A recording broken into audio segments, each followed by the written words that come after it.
Hi, and welcome to the Imperfect Podcast. My name is Deb Crow, and I will be your host. Join me on this journey as we meet heart-centered leaders from all over the globe. Lots of interesting questions, interesting conversation, and find out what makes a leader. How do they handle uncertainty and complexity? How do they lead in a time that is volatile? Join us. Have you ever thought about taking an assessment that didn't measure personality? I like to call it the unpersonality assessment. Have you thought about the difference between being a leader versus a manager? How would you welcome the opportunity to learn about your habits of thinking? Click the link below and have an opportunity to discover your habits of thinking and win a potential discovery session with Deb. Welcome back to Imperfect, the Heart-Centered Leadership Podcast. I know you hear me say this every week, but I am still in complete awe of the heart-centered leaders that I am getting introduced to, that the beautiful internet world is exposing me to, and I am beyond grateful and excited to get to know and introduce you to Simone Knego. Let me tell you a little bit about this incredible leader. She's an international leader. She's completely heart-centered, which you'll see during this interview. She's a best-selling author. She's a keynote speaker, and she has an uncanny ability to motivate and inspire others to be good in the world. I already feel like she is my soul sister. If you ask her, she will let you know that she leads an ordinary life filled with extraordinary moments. I can't wait to unpack that. She's a mom to dogs and to children. She considers herself a serial entrepreneur, and she's a popular speaker and author. One of the things that I love about her is she loves to treasure and embrace each moment, especially the small ones, because she knows that they make a difference. So I could go on and on about this incredible woman, but let's start a conversation. Simone, welcome to Imperfect.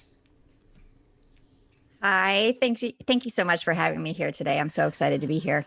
I said to you before I hit record, I think I have found my soul sister, my energy, heart-centered leadership twin.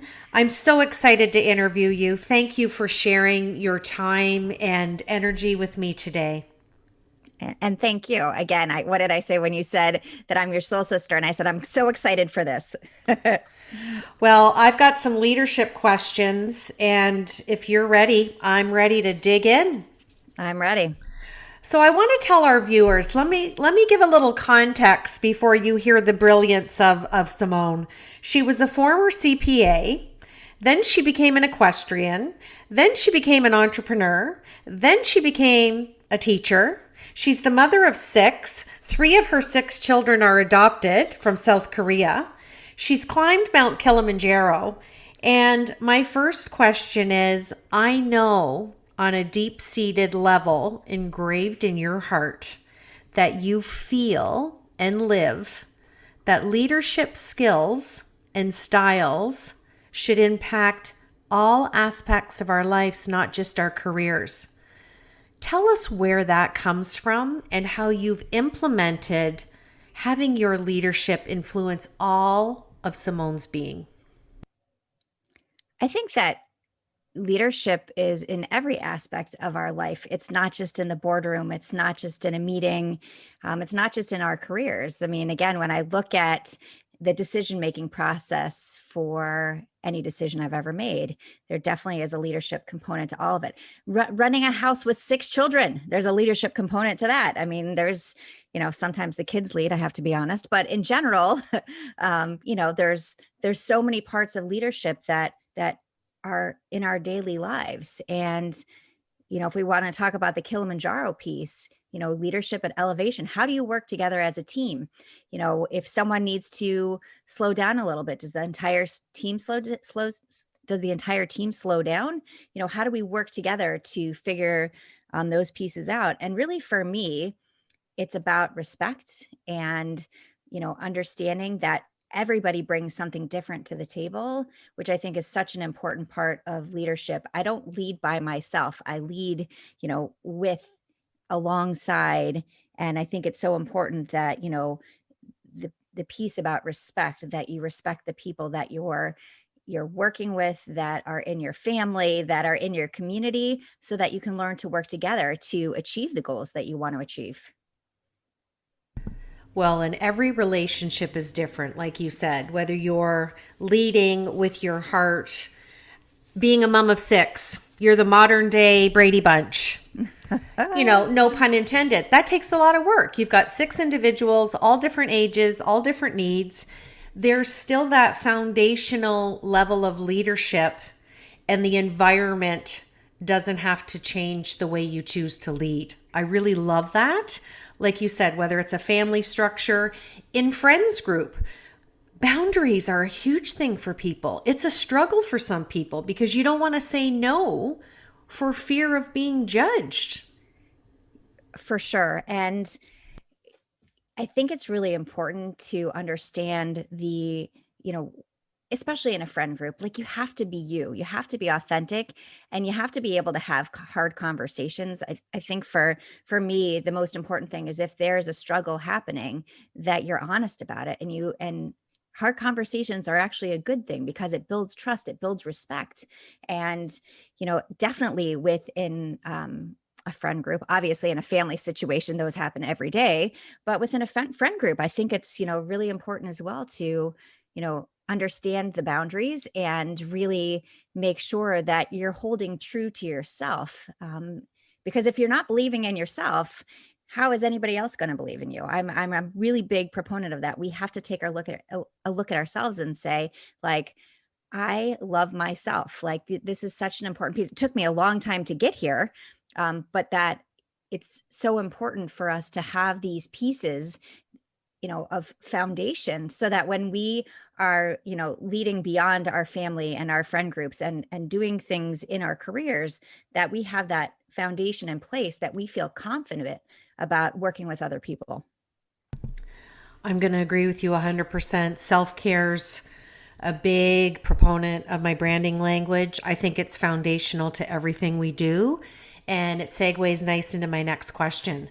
So the question that all of my guests have got on the podcast is, share with us throughout your journey, because I know you love to share stories. What imperfections have you put into your toolkit along the way to get to where you are today that really, really hone your heart-centered leadership? So I am Simone, therefore there are imperfections right there, right? So like an understanding to accept our failures and the mistakes that we've made as really part of our journey. So looking at them as a bump in the road and not the boulder that, divides us and doesn't allow us to move forward. I think that, for me, I make mistakes all the time, but I learn from them, and it doesn't stop, that builds up my mental toughness. But if I, constantly criticize myself for something that I've done versus just learn from it and move on. And I know sometimes that's hard. I'm not saying, oh, forget about it. I'm not saying forget about it. When I make a mistake, I say, okay, like, how can I do it differently next time? What can I take away from this to help move me forward, instead of saying, oh, I can't believe you did that. I can't believe you did that. Because all that's going to do is stop me from moving forward. So I have lots of things that, mistakes, failures, and as a parent as well, the things every day. There's no handbook. So trying to figure out how to, work with each child individually to make sure that, I'm meeting their needs and my needs at the same time. It's a shame that they don't come with manuals, isn't it? I love that. That's something I always joke with colleagues and friends about, to say, oh, I wish those babies would come with a manual. But isn't it fun unpacking and helping them grow into who who they want to be, who they aspire to be. And I think as parents, it's so important to, I call it fail forward, develop that level of grit and tenacity and resilience and let them know that those fail forwards are part of the success equation. Absolutely. It's time goes by so fast, right? So I'm looking, and my oldest daughter is actually turning 21 in 2 days, and it's like, how is this possible? But looking at the humans that they have become, ultimately, my deep down, my goal, my ultimate goal in my life is to raise good humans. There's lots of other goals, but raise good humans that are kind, compassionate, self-confident, all of these pieces that I think are so important. I look back to my daughter, who is 18. She was diagnosed with Crohn's last year, and we had this conversation of, we can wallow in our sorrow, or we can figure out how to move forward. And what I always say to the kids is take the time to be really upset about something for a bit, because if you don't allow yourself those feelings to cry, to be angry, let it happen, and then say, okay, on this day I'm going to start moving forward. And that's kind of what we did with her diagnosis. And you know what? She's embraced it. And so when she, you know, has a conversation with somebody and she's like, I can't eat that. I can't do this. She's like, I have Crohn's. And she's proud of who she is, and she definitely is a self advocate, which I think is a really important thing as well. But that's the goal, is to have my kids be able to, have these moments where, yeah, and what did I learn from it? How do I move forward from it, versus I'm just going to focus on this all the time and I can't move forward at all. Well, you've just led nicely into my next question. There's just a lovely fluency here. What did I say before record? This is going to Yeah. be so fun. Yeah. I just want to frame this and give it some context before I ask you, because we joked when I read your bio, I felt a synergy to you, because my Irish Nana used to say to me, you have one trip around the sun. Make sure you do everything you want to do and never look back with the I coulda, woulda, shoulda. Mm-hmm. And I look at what you've accomplished, and I joked with you and I said, have you been asked, Simone, is there anything you don't do? And I want to frame this for my next question, because I think imposter syndrome is so residual, but it's also visceral for so many people. We have that internal experience of believing that we're not as competent as others perceive us to be. And we land up internalizing it that maybe we're not intelligent. And it has such deep roots and links to social context, to perfectionism. So I know that part of your branding and just who you are as a woman, regardless of what title we want to attach, which I don't think we need to, it's so important that what you do every day matters. You love to share stories. You like to help other people share their stories.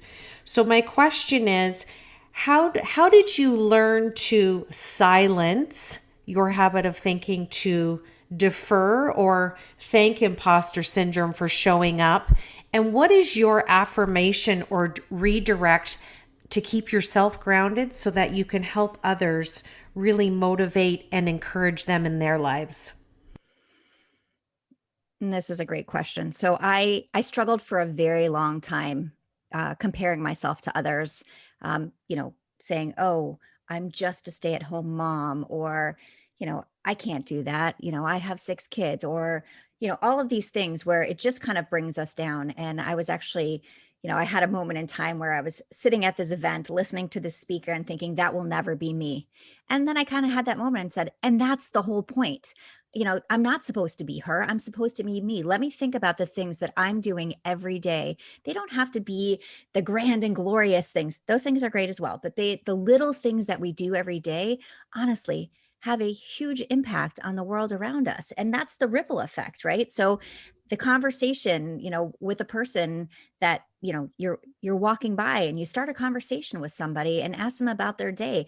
That might be the only conversation, that might be the only human connection they had that entire day. So why don't we lead with positivity? I mean, I think that's such an important part, is that we never know what anybody else is going through. So taking that, we have a choice in how we interact and how we react. Let's choose to be kind as we go through these moments of time. And a big part of who I am, came from, the self-doubt I had for so many years. And really what I did, there's a lot of things that I still do. One of the things I've called it my mirror moments, where, I stand in front of the mirror, and I think of, okay, there's days that are hard. What's one thing I love about myself today? Could be as simple as I like the curl in my hair, or I like my eyes, or something like that. And then I also then go to, I've gotten rid of the labeling of I'm just, that is gone, or I can't, because in our house, can't means won't,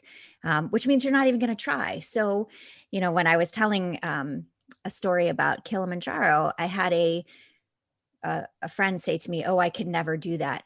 And my question back to her was, "Well, do you want to do that?" And she said, "No, never." I said, "So let's change the narrative here. It's not that you can't do it. You don't want to do it, which is a completely different thing. So stop, we need to stop, putting these pressures on ourselves and saying, I could never do that, or, that will never be me." That's the whole point. We are supposed to be who we are. And these little conversations, these little things that we do every day truly impact the world around us. This conversation here, the people that will listen to this, and if our conversation impacts one person, makes one person look at something differently, then we've done our job. And I think that's so important for us to remember.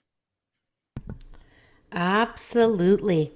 I'm just going to put a whole bunch of exclamation marks after that. I have the same daily awakening as you do. I want to just embrace what I call life by design. Life by design is having that solid morning routine. And when all those extraordinary moments happen, as you frame it so beautifully, in our ordinary lives, it'll make us smile. It might make us sad. It might make us cry. It's embracing them and choosing how to process them with the reaction that you show up with.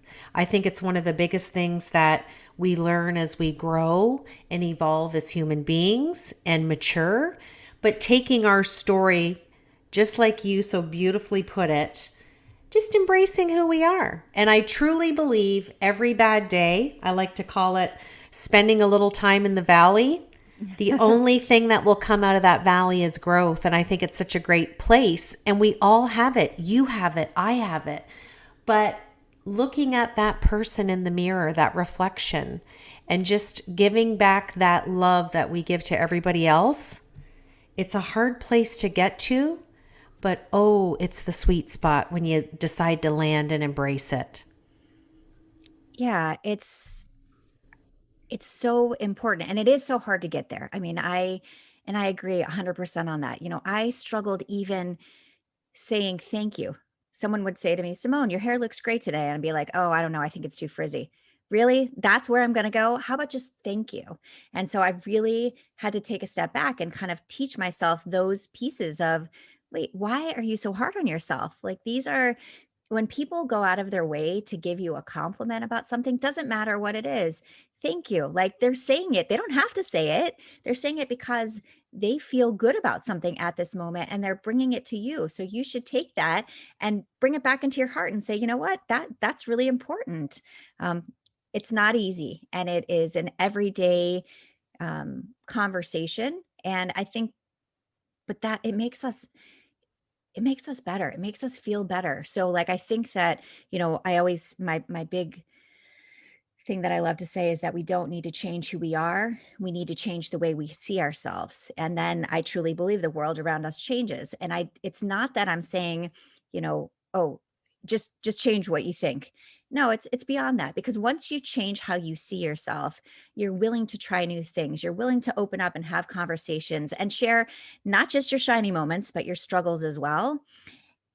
And that really does impact the world around you. So I think it's so important that we, really take a look and say, I am doing amazing things every day. They are little things. They are little things that impact the people around me. And that is so important. Absolutely. And my last question is around your book, and I want to talk about, it's called The Extraordinary Unordinary You, which is just so profound and totally who you are in all of your being and who you are as a brand and every piece of content you have out there. You wrote that so many people said to you that you need to write a book. And I have co-authored 4 books with other people, and I keep having people say the same thing to me. So I'm going to ask this question with some insight and would love to hear your words. When did you finally draw the line in the sand and say, I'm going to sit down, I'm going to get structured, I'm going to put some discipline, and I'm going to write this book? I was after one of my speaking engagements, it was really a powerful moment where someone had tears in their eyes as they were talking to me about how impacted they felt by my stories. And that was kind of a moment where they said, have you written a book? And I said, no. And they're like, you should write a book.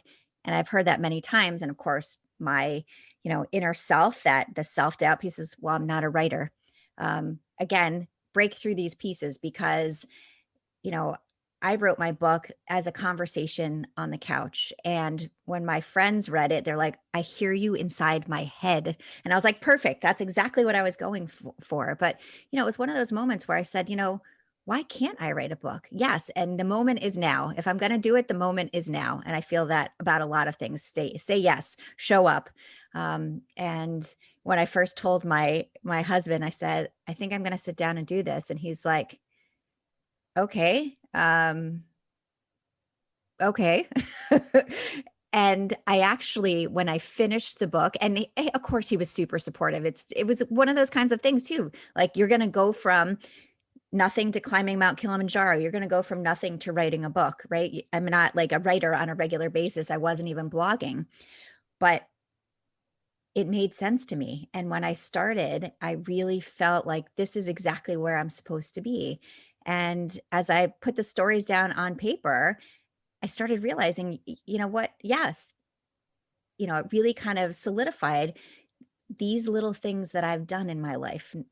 These little things have made an impact. And so that was so important for me to see. And, some of my best writing moments were, sitting on the couch in the chaos of all the kids, like playing video games or something, because it brought back a lot of the stories that I had forgotten about. And it really, for me, was such another piece of kind of building and realizing who I am and what I'm capable of. Well, I love that. And I'm excited to get your book. I'm going to be ordering it. And what a lovely compliment to hear from your friends that there's nothing better than reading a book if you really know the author personally, and being able to read it and them saying to you that they heard your voice and your words. You couldn't be more authentic. Thank you. And the funny part about the book, because I wanted to really make sure that I kept my perspective in my stories. And so I really didn't let my husband didn't read it at all until it was done in an actual book. And so he said, no matter what, I was going to support you. But he read it. He actually read it twice in one night. And he's like, I cried at your stories. He's like, I live these stories, and I cried at the stories. And he said, I was going to tell you it was good no matter what, but it is so good. And I am so proud of you. That was a great moment. Well, it's exciting when we get positive feedback from our spouse. And I know you've been married for almost a few decades. It's I join you in that realm, because it's a minority these days, and to have 6 children as well. So congratulations on your success with being married, because that's not an easy feat these days. Agreed. But definitely worth it for us. So Absolutely. I'm going to switch over to my Fab Four. Four fun questions. We just want to know what's sitting on the top of that brilliant mind of yours. First question, share with us something we don't know about Simone.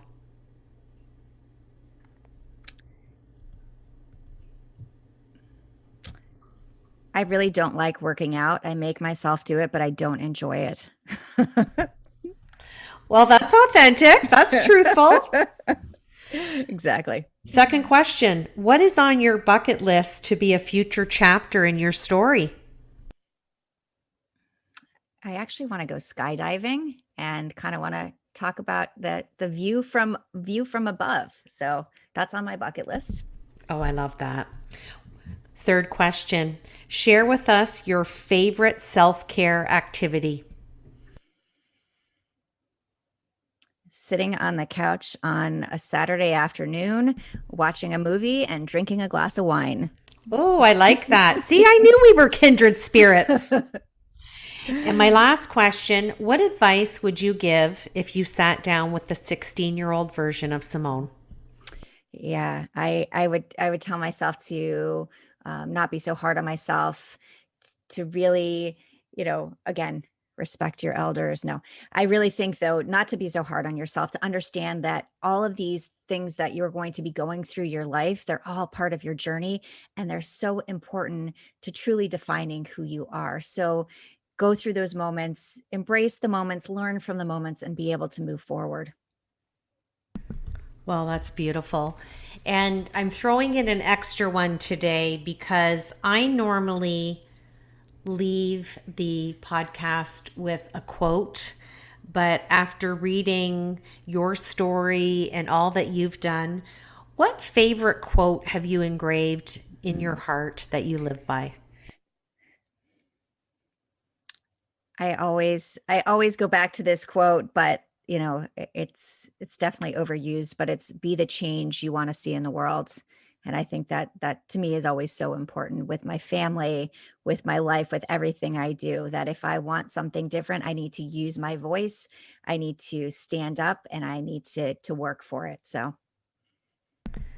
Well, and I think that's how, as you would say, we find the extraordinary moments in our everyday, ordinary lives. absolutely.